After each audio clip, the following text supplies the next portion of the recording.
দীর্ঘদিন যাবৎ ইসমাইলের সাথে আমাদের জমি নিয়ে মামলা চলছিল। এমন সময় ইসমাইল হঠাৎ করে তার জমির উপরে প্রাচীর দিতে আসে।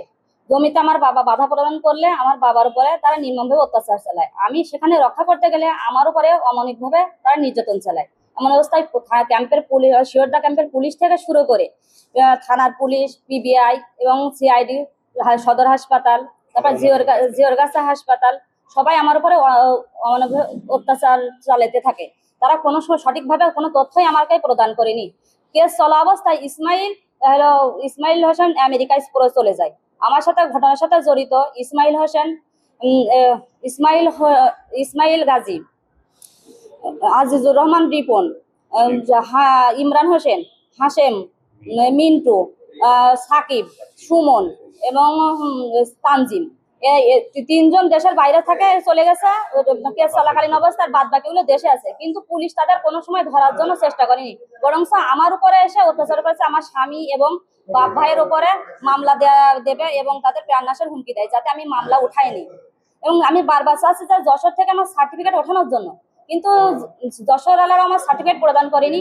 আর যে জিওরগাছা হসপিটাল কমপ্লেক্স আমি যেখানে চিকিৎসাই হয়নি, সেখান থেকে আমাকে সার্টিফিকেট প্রদান করে ওরা উঠাইছে, কিন্তু এটা আমিও জানি না। আর মূল আসামি 5 জন বাদ দিয়েছে থানার ইমরান হোসেন, ওটাও আমি জানি না। উনি আমার সাথে কোনো রকম কথাবার্তা না করে নিজের ইচ্ছা, মন গড়া ইচ্ছা মতন উনি ওনার চার্জশিট তৈরি করে চলে গেছে। চার্জশিট যে কবে দিয়েছে সেটাও আমি বলতে পারি না এবং আমি জানি না।